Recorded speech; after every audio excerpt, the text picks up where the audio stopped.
So we know that number. But then once you've acquired a customer, how do we keep the customer service, the customer support in the top quartile of that industry? And I'll tell you why that's a number two mandate. If you look at pricing policy of companies, and I give an example everybody listening right now is going to understand. A Mac PC or a laptop. Why are you paying 45% more than the same thing in Windows? You can go buy a Dell or you can get some no-name brand at 40% less. Well, you're buying that Apple for customer service. You just love that service. You like those stores. You like those Apple people, and you don't give a damn what it costs. You're willing to pay. I say that's the same for every business if you're in the top quartile. So I'm really trying to protect the customer acquired with great customer service. And then watch the income statement every day like a hawk. I mean, what came in today? What were the cost of goods? How much free cash flow do we get? And then, of course, the topic we really haven't drilled down on yet, you got a tax plan every quarter. You have to plan every quarter, not after the year is over. There's so many things you could be doing during the year to minimize those taxes, because that tax is cash out the door. It's going out the door. They don't take product in lieu of cash. They don't give you a break. They don't do anything. They need the cash that you owe for taxes. So that's what tax side is all about. That's why tax planning really matters. That's why all kinds of tax strategies, depending on your business and how you're set up, everything possible you should explore to save tax dollars, because that money goes right back into the business if you wish and grows much faster than if you paid it to the government. I love it. So to summarize, cost of acquisition, incredible fulfillment, customer service experience, and then knowing your numbers, both on the revenues, expenses, and taxes. That's the winning formula from the president, El Presidente, Mr. Wonderful here. I love it. I think everybody understands that's pragmatic. I mean, you can't disagree with those. You can't. In fact, if you do disagree and you don't listen to them, you're going to go out of business. Yeah, absolutely. So I'm curious on a couple kind of personality things here. I mean, almost every time I see you, you look like $1 million. I've known you for the better part of almost 2 decades now. You haven't aged a wink. Like, I don't know if it's just the, us bald guys but what's some of your secret sauce? And tell me a little bit about kind of the backstory behind, is it a fashion statement? Is it that you stay on brand with your wardrobe? Or is this just a simplicity thing? Life is a lot simpler. You don't have to focus on what you're wearing that day. It's always the suit with the black tie and the red hank. Well, I learned this from my mother. If you want people to invest with you, beside you, in you, you've got to dress the part. You have to look sharp. You have to look like you respect money. I don't come on here in a t-shirt and talk about taxes because I respect money. I have my uniform. It's my Shark Tank uniform. I have 25 of these suits, 25 of these ties, 25 shirts like this, the tie pins, my 2 red watches. I mean, I got to look, and I'm proud. Yeah, well, today, unfortunately, with what's going on in major cities, I don't know if you've been aware, and I give everybody caution. There's a whole movement on in New York, San Francisco, major cities everywhere, Chicago. People are stealing watches right on the street in broad daylight. So be very careful with your watch. So today, because I just got back from Miami, I also have, this is a $600 Hamilton. This is a German watch for $900. It's beautiful. But look, if somebody holds a gun up to my head, I'm going to give them these watches and I'm going to be able to replace them. Yeah. This happened last week in New York. A friend of mine got robbed from his Patek Philippe, $500,000 watch. And he said he wouldn't give it to them and they beat him with a gun. He's in the hospital. If somebody's robbing you, give them what they want. They got a gun. I don't know why we're into this topic, but it's crazy. But the point is you want to look the part. When you're meeting with a customer, get dressed, look sharp. Yeah. That's how you get. They don't have to like you. They have to respect you. That's the whole point. And that's right. You always see me. Look, I wear jeans, but not when I'm talking business. Yeah, you're always on brand. And, I think there's maybe a few circumstances where you got the suit up top and you got the flip flops down below, but everything. Well, I didn't tell you. I didn't say I was wearing pants. I'm not telling you that. There you go. I love it. I mean, you always exude this, just professionalism, and certainly I think there's some takeaways there. On the branding side, you always seem to be on point there, and I feel like this is maybe a lapse in judgment by a lot of entrepreneurs, a lot of startups. They don't really think through their branding and their message and the embodiment of what that brand represents, and you could call it identity design. It's all of these things that communicate an ethic and a value to your customer. Can you speak on branding and how you think our new age of business is focused on branding, and how people can implement that, whether they're a plumber or a consulting business? How is branding so significant today? Well, it's all part of social media. It goes back to customer acquisition. It's a very good point. The one amazing thing about entrepreneurship today and starting a business is there are very few barriers to entry. Because if you can find somebody that knows how to tell a story about your product and your service and your journey, you do it on social media. And in the context of Shark Tank, I always tell this story because it was the very first company in Shark Tank history to take advantage of social media. It was probably a decade ago now, maybe longer, maybe 11 years. Wicked Good Cupcakes came on Shark Tank before all there was back then was Twitter. There really wasn't anything going on anywhere else in terms of using it to acquire customers. But Facebook was coming up a year after that. These two women, Tracy and Danny, mother-daughter team, made cupcakes, put them in mason jars, and shipped them as gifts. And they're charging $6.50 for a single cupcake, which is a lot of money. But they were pure ingredients. There was no preservatives. They were handmade. They're really good, and they came in a mason jar. You put them in your fridge and eat them, as much as you want. There's 1,000 calories in one of these things. So you ate half and put the rest back in the fridge. It probably tastes Anyways, like $1,000 too. Oh, that was great. And still, they became a huge success. And here's how they did it. They had a, teenage daughter, mother. They fight like crazy. That's just the nature of the relationship of daughter, mother during those teen years. They videotaped everything. They basically, they had that tension, and they basically were like a soap opera. Danny fighting Tracy, the mother, every day. And I started watching this stuff getting posted, and I called up, Tracy and said, what are you doing? This is nuts. Like, Danny's yelling at you about the flavors and how much, whether the velvet should be redder and all this stuff. And she said, have you seen our sales this week? I said, no. They were going up geometrically. People connected with them. They became part of the family. They really, really felt the authenticity because there was no BS in there. Those two are at each other's throats. And that business grew geometrically. And I said, keep fighting, keep fighting. Like, I just couldn't believe what they were doing. That was the first time I saw authenticity to acquire customers. And Yeah. they were sold to Hickory Farms. They're very wealthy.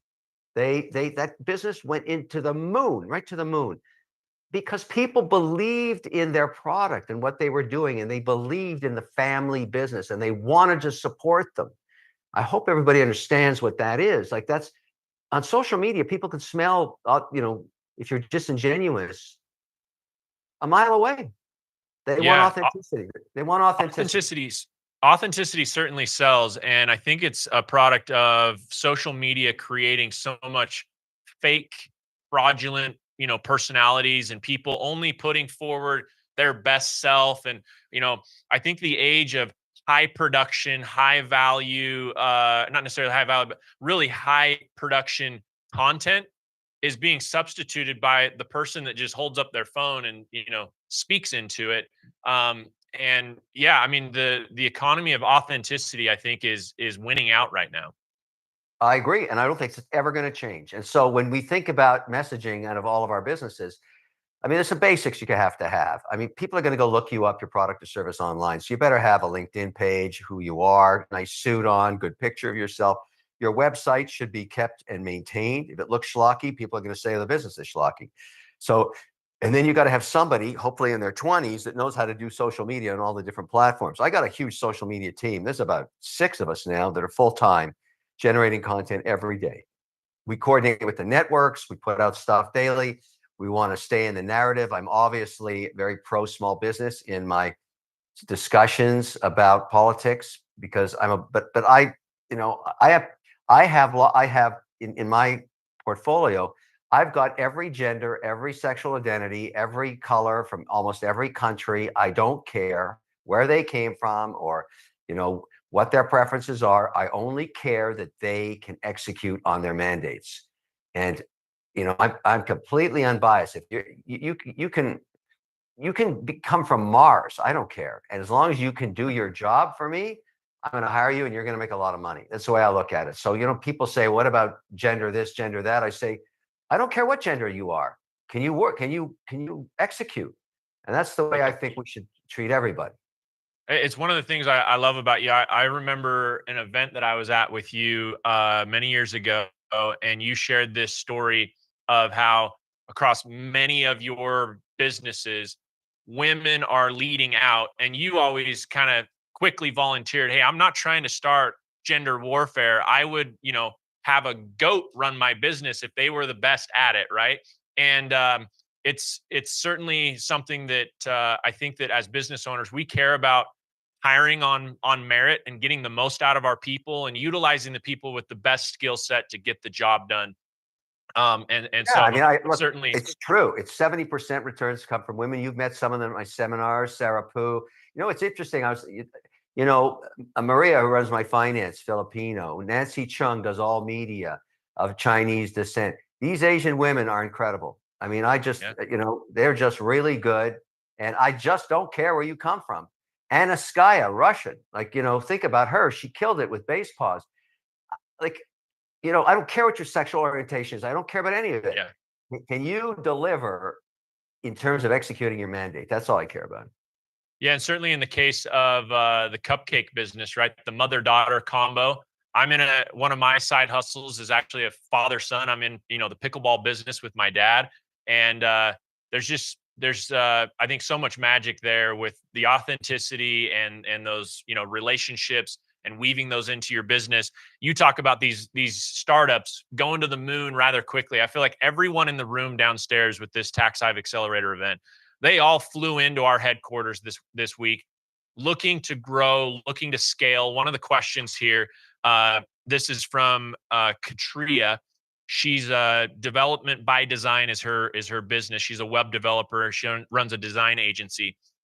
Her question is, what advice do you have for scaling a service-based business so your incoming work and your team kind of grow together at a good rate and avoiding the problems of too many employees, not enough work, or too much work and not enough help to get it done? You know, I say for all the services businesses, because we also span on web design is so important. It's something that came out of nowhere is now paramount for every business.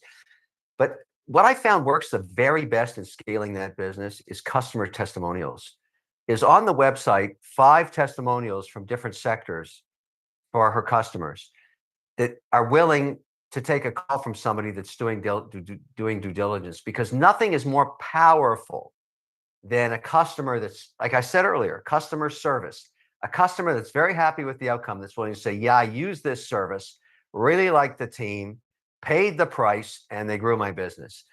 There's nothing like it. And so in growing it, and then give a referral, pay 20% or whatever it is for the first year worth of, or the first invoice or whatever it is. So you build kind of like an army of support.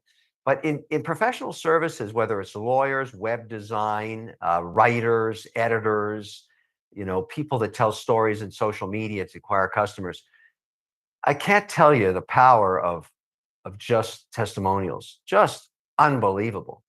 It's just that's what I suggest to anybody listening. It's more of the authenticity again, right? It's like people don't necessarily care a whole lot about what you say about yourself or about your business. It's expected that you're biased and that you're going to, say, "Hey, we're great." But man, when you convert your customer into your marketer, right? Then I think that's when your marketing really starts to perform at a high level. I appreciate that insight. The on kind of more of the personality side of this, I'm going to shift gears. There's no comfortable segue here, but last time I was with you at your place in Miami, I swear there was a guitar in every room, and your hobbies are very prevalent. I know you love watches, but I'm going to give you a pick one. You got to pick one, and I want to know why. Two of your loves are photography and music, specifically the guitar. You got to pick one. Which one is it? Are you sticking with the camera, or are you sticking with the guitar, and why? I would, if I had to choose, I'd go guitar because you're never going to stop learning when you play guitar. You're never going to be the way what you want to be. There's always going to be somebody better than you that you're going to be listening to and trying to emulate. Um, it's an instrument that keeps giving, and the better you get, the better the music sounds. It's just, and I love playing with bands, and I think music is a great. You think about a business, very binary, black and white. You make money, you lose money. But the greatest managers I've found are ones that also develop the chaos of arts in their lives, whether they're dancers or writers or photographers or musicians, painters. If you really look at my team, they all have these various pursuits. I mean, I've got some staffers that are, in their 40s still dancing, like ballet, because Wow. that's what they know, and they still go to the bar every day, and that's part of their daily routine, and they want to stay supple and flexible. They can't dance like they did when they were 18, but the point is they're staying with the discipline. And so I think that's very important, and I certainly make time for it. I don't believe anymore that there is a 9 to 5 day. I mean, I look Right. at my team, they're all around the world. We talk to each other sometimes 2 in the morning. We work every day. We take time for our families, obviously, but I mean, it's not like I'm a cruel taskmaster. It's just the way and the flow of American business today is it's happening all the time, 24/7. You know, we take our time to do the things that are important, but we're working all the time. Yeah, I love that pick on the guitar. I mean, it's it keeps you fresh. It's a little bit of a mental relief from maybe the stress of the day to day, but it's also keeping you sharp, which leads me kind of to a follow up question. Maybe the guitar is some of the way that you keep a sharp mind, but what are your disciplines? Where are you learning? Is it books you're reading? How are you sharpening the saw every day? I know that you're like this relentless pursuit. You have this insatiable appetite for growth and for improvement, and that translates into your personal life as well. But what is it that you're reading? What is it that you're paying attention to keep yourself sharp and on the cutting edge of performing at a high level?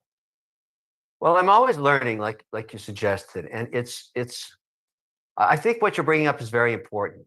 You know, that y- y- I don't know how I could ever retire, for example. I mean, I was very fortunate when I was very young to achieve financial freedom, and I retired for 3 years. I went out of my mind. I was so bored. Now I work harder than I ever have. But I pick things that really, really, really interest me, and that I know I can never learn enough about. Watches is one of them because of horology is an amazing thing. You give up your life when you're 14 to become a mechanical watchmaker. It's such an extraordinary art. And I'm so fortunate over the decades to become known as a global collector. So I get access to watches that nobody gets access to, and they make one of a kinds for me. And by the way, that's very valuable. It's like getting Picasso to do a painting for you. And so these things are very valuable. I get contacted all the time by collectors all around the world. Do I want to sell this work? And I never sell. Never, never, never, never. And so it's sort of, building a big asset base.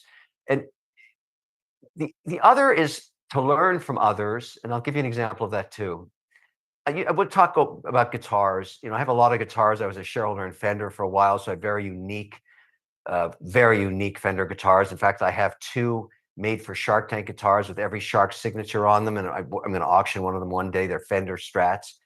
But Gibson called me up a few years ago and said, "How would you like us to make you a Mr. Wonderful? Because I know Fender made you a Mr. Wonderful guitar." I said, "Yeah, I'd like an SG." For those of you who know the famous Gibson SG, 6061 style was a very light guitar.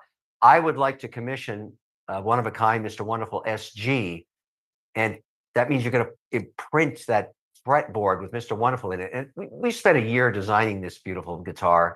I play it all the time now. But just a couple of days ago, I'm going to Nashville on the 19th of September. And I said to them, "Can I drop in the factory again to see what's new?" because I'm really fortunate to go in and see the custom shop where they make these guitars. And they said, yeah, we've been thinking about you. We have 2 more fretboards with Mr. Wonderful printed on them. And we were thinking, why don't we go 335, 355? And if you know the big Gibson that George Harrison used to play, it was a red Gibson. Well, we're thinking about making one of those, the Harrison Red Mr. Wonderful, and I'm going to get to design it from scratch. I'm going to learn a lot from that. Do I put custom pickups on from 50s or, all that stuff? And I told Nancy, add an extra day to the schedule. I'm staying in Nashville on the 20th. I'm going to the factory, and don't call me. I hope That's the the thing. red of the guitar will match your brand of the red handkerchief. You might want Yeah, to. that's Pantone 495. That's the color of There this. it That's is. all Look at that's that. what this is. Yeah. You know the Pantone number. Look at Yeah. that. Yeah. I I love, design stuff. love I it. do a lot of stuff with watch makers while we're having this narrative, we're having some fun and learning. I've never, I do a lot of TV, but it's reality TV. It's unscripted, it's called. I've never done a scripted role as an actor. So very few people know this, but a few weeks ago, I got a phone call out of LA. My entertainment lawyer, Julian Zeffrin's his name. He said, Kevin, I got this weird phone call. The guy that made the movie Uncut Gems with Adam Sandler, a movie I love, is a director called Josh Savdi. And he wants to do a Zoom with you. And I don't know whether I can get out your number. I said, give out the number. I don't know what he wants.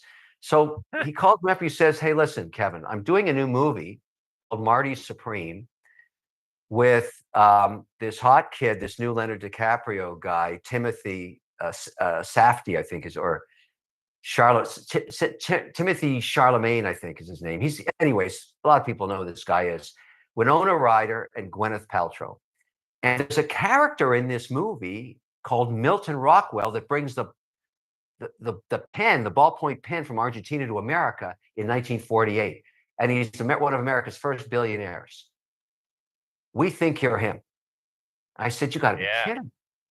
He said, no, we're going to fly up to your lake house with a bunch of guys, and we want to read through a script with you. I said, you're welcome. Look, we'll have lunch. They came up last week. We read through it. And I don't know what happened to me, but I really rolled into that role. I really felt you got some natural gifts. Well, I said to them, we got to change a few things, because if Milton really was a billionaire, here's what he would say. He wouldn't say this. So the guy was making the changes. Anyways, I got offered the role. I'm going to start principal photography. Now, this is very different for me. So very uncomfortable. So here's the answer to that question. Find things that take you out of your comfort zone. Love that. Find things that you're not comfortable doing and get it done, and you will learn so much from that. Now, I might crap out on this. I don't know. We'll see. But I'm going to shoot that movie with this kid, and we'll see what happens. You're going to nail the part, Kevin. There's no doubt about it, bud. Well, I hope so. But the point is, you will always be motivated to get out of bed if you're doing something that takes you out of your comfort zone. Yeah. Take a little risk. Try it. You know what I mean? That's how you keep moving forward. Yeah, there's a good book. I don't know if David Goggins is his name, Can't Hurt Me. And his whole mission and message is basically every day find a way to get uncomfortable. Seek it out, pursue it. And I think that's the kind of the refiner's fire that, that keeps us all polished and sharp every day. And I think on this topic, it's hard to imagine that a man nicknamed Mr. Wonderful ever has anything go wrong. Like, I think through the public lens, everyone just imagines that Kevin's businesses are always just cranking at a high level and the money just kind of flows in like magic. I'm curious to know, for Mr. Wonderful, what was something recently that went wrong for you in a business or in a some kind of entrepreneurial role? What went wrong and how did you solve it? How are you able to find out a solution and work through it? Well, I think the way everybody's day works, and for me, and I've learned how to deal with this, is I know every day that some bad stuff's going to happen and some good stuff's going to happen. And I just don't know which happens first or when it happens. Every day, there's some catastrophe occurring in one business and some euphoric outcome occurring in another. And the thing you have to be able to do, and that started this morning for man, that phone call, before 9 o'clock with the IRS agent. Um, Not that that was a huge catastrophe because I knew we'd done our work, we're okay. But that's the kind of thing that happens out of the blue. I'll get a phone call on some topic. And I got another one, also before we came on today. I'm trying to buy some land in West Virginia right now to build a data center. And the seller came back this morning and upped the price 35% before, just when I was about to sign the contract.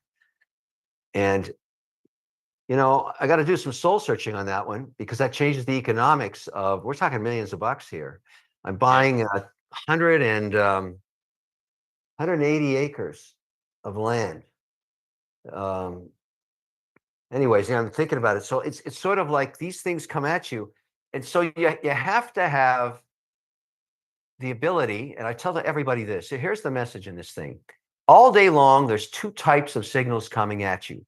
One is noise, sheer noise, and the other is the signal, the thing that you need to get done or you need to make a decision on. And the only way you're going to be successful is to build a talent over time, and I guess they call it experience, to differentiate every day the difference between the noise and the signal. The great managers can see the signal, with even though there's noise everywhere, they deal with the signal and they completely ignore the noise. The noise can often be very bad news or it can be very good news, but a decision's got to be made. I think I'm getting better at that. I don't think I'm ever going to be perfect, but I can tell noise when I see it or hear it, and I definitely know the signal. And so you should think about that in terms of how you work with your day. There's three things you got to get done. Get them done first and ignore the noise, whatever those three things have to be. And what happens during the day, something will hit you from the left, like that land bump, right? I got to make a decision by midnight tonight. What do I do? I'm going to lose the option at midnight tonight, East Coast time, New York time. So I'm going to get off this call later and I'm going to make a few calls to some of the people I respect, get their opinion. Do I do it? Suck up the pain? And the guy won't even negotiate. He said, this is the price. I don't want to go. Don't come back with your Mr. Wonderful. I'll meet you in the middle crap. If this is the price or not. So I get him. I understand what he wants. 4 brothers. So anyways, I respect people telling me what they want and the truth. You're making me think through my day right now. But my whole point is, it's the signal. It's the signal. Yeah, I think one of the takeaways that I just got from that actually is that the whole process of running a business, being a decision maker, focusing on, your cost of acquisition, your customer fulfillment, your bottom line, dollar figures. This is not a do it yourself project. This is you got to have the right team in place. You got to get the right people on the bus. And like you said, you're going to make some phone calls. I mean, the people listening here, did you hear that? Kevin O'Leary, Mr. Wonderful, is going to make some calls and get some insights from other people that he respects, that he trusts. Having the right team in place, man, can make all the difference on a single transaction or even on a big scale. Having your the full vision of where your business is headed. Don't do this alone. Don't go at it thinking that you know everything, right? And maybe you can speak to that a little bit, the teams that you have in place and how you're utilizing them to work more efficiently. I know we're running up on time here, so we'll kind of tie this up. But any other thoughts related to that? Yeah, as the business grows, you've got to have some trusted team members and give them the latitude to make decisions. You can't micromanage everything. I think about Nancy Chung in our business, the incredible role she does in managing all the television networks. Now she's got this movie she's got to deal with, find 19 days to shoot it, juggle that schedule, work with the producers, all that stuff.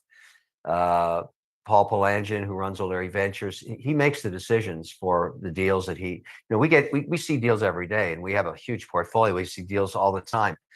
Analysts that work for him, he can pull the trigger on it. I mean, he'll call me in the lat, just say, look, I'm gonna invest $5 million in this thing. Here's why I want to do it. I've never said no. It's just it's at least he respects to get my opinion, but he's running a great portfolio. Yeah. It's the only way you're going to grow. It's the only way you're going to grow. It's because I got the same problems everybody has. I got family issues. I got black sheep in my family. I got every possible, I got all that stuff. I deal with it every Sure. day, every day, every day, every day. And I think it's great. I think life is a great thing. And but it's not always good. It's not always good. Poo-poo happens and you got to deal with it. But I love the idea of ending with the concept of in your life, if you can figure out how to differentiate the signal from the noise, and that includes family issues. You got to Yeah. listen to your wife. People say to me, how do you keep married this long? I say, I listen. I shut my mouth and I listen. You want to stay married? Shut your mouth and listen. That's how you do it. It's that simple. And she runs the household and all that stuff and runs the family. It's great, but I don't tell her what to do. I wouldn't even Yeah. try. I'm working on the same, man. I'm 13 years in, and Yeah. grateful for a great woman alongside me. But there's definitely truth to that. This will be maybe the last thing. I feel like a lot of business owners are stubborn. We think we know everything. We're, by default, we're probably mostly A type personalities. But I'm curious for someone of your stature and your, acumen and background, what's something recently that you were able to change your mind about that, you know, you weren't necessarily the person that knew everything. You were willing to adjust your opinion or your attitude or your perspective on something. How did that change come about? And what do you feel like the payoff is for that, for business owners not being this, the stubborn person that's never wrong about anything? Well, that's a great question. And I'll give you an example in recent times. When I first heard about Bitcoin, I thought it was a joke. I thought it was the stupidest idea I've ever heard, and I thought it was just total fraud. Um, I have changed my mind about that. I own 5% weighting in some portfolios in Bitcoin. I've done very well with it. I also own gold. I own gold as well. I'm doing very well with gold. Gold is better than Bitcoin this year. But the point is, I believe it to be a real asset. I don't put everything in it, but I changed my mind because I started to see countries like Australia, Switzerland, France, um, United Arab Emirates starting to adopt it into their compliance systems. I saw the ETFs. They started up in Canada first. Now we have them in the US. I was wrong on that one. I didn't understand the power of digital payment systems, and I've now become a proponent of the bill on the Hill with Jill DeBrandt and some of the other bipartisan senators. I'm a very fortunate guy. I can walk up and down the Hill, and every senator wants a Shark Tank picture for their kids, so I get to walk right in their office, and I think it's great. That's a great Shark Tank's a great passport for me in that way. Yeah. And I want to get involved in policy. Everybody knows I'm a vocal advocate for our businesses between 500 people in America. That's 62% of job creation. The exact same people listening right now. I am your advocate. I fight for you because that is my business. I am small business. I don't mean that in an arrogant way, but nobody knows more about this than I do. And I tell these senators and governors, when you write these policies like the Chips and Science Act, I read that act. There isn't a single dime in there for small business. Shame on you. When we basically are the economy, we're 62% of job creation. You can't do this anymore. You can't write these, Inflation Reduction Acts and don't give a dime to a business in your state that's employing 62% of the people in the state. It's ridiculous. So I'm getting my hands dirty in that. And by the way, when it comes to job creation, it's totally bipartisan. It doesn't matter whether you're, AOC, Elizabeth Warren, or anybody. They want jobs. Who doesn't want jobs? And Yeah. so and I'm very vocal these days on this whole, circling right back to politics. I don't endorse a candidate, but everybody knows where I stand. I'm very unhappy right now not getting any policy out of Democrats, and that's got to end. They got to take some interviews and start saying, because I got to know what the hell we're going to do here on taxes, for one thing. I Yeah. want more specifics on the tax policy there, and I'm sure she said she's going to take an interview this week by Friday, so that's great. Let's get that going. Yeah, we'll have to tune in. I think I'll give you the final word here, but that pretty much wraps it up, Kevin. We're so grateful to be looking to you for leadership, for insight on an intimate level. Tax Hive, and your association here, your involvement is so appreciated. I think the average business owner out there, the small business owner, it's not a Fortune 500. We all look up to you. We respect you, and are so grateful for you being a mouthpiece for small business in America and worldwide on a global scale. Any parting words, last recommendations? Thank you again for your time, but anything that you want to leave us with and have top of mind? Yeah, sure. And I want to do a big plug for Tax Hive because I'm such a believer in it. And I'll tell you why I say that. I know when you're running a business, you're working 25 hours a day, 8 days a week. You don't have time for anything, but you got to make time for taxes. If you don't make time for taxes, they're going to come around and bite you in the hind knees so hard you never saw it coming. And there's nothing you can do about it unless you plan. And that's why I'm a believer in Tax Hive. We're the right platform for small business because we've seen it 1,000 times before. We've seen your business 10,000 times before. Everything. We know every line of the tax code, every single line. And if you're just using your accountant saying, "Oh, they'll," and I'm not dissing bookkeepers or accountants. They're important, but they don't know the tax code, the way for your specific business. And they're undoubtedly leaving something on the table. They're not bad people. It's just they're also working 25 hours a day. So they're not. So I hope you understand what I'm saying. The reason you're here is you want to explore this opportunity. Do not leave HQ without knowing exactly what your tax plan is. Let us work with you. We will save you money, keep you out of trouble. I'm a big believer in this. And you got to plan ahead. I plan every quarter. I'm sitting down with my accountants and Maria and saying, what do we got on the table for this quarter?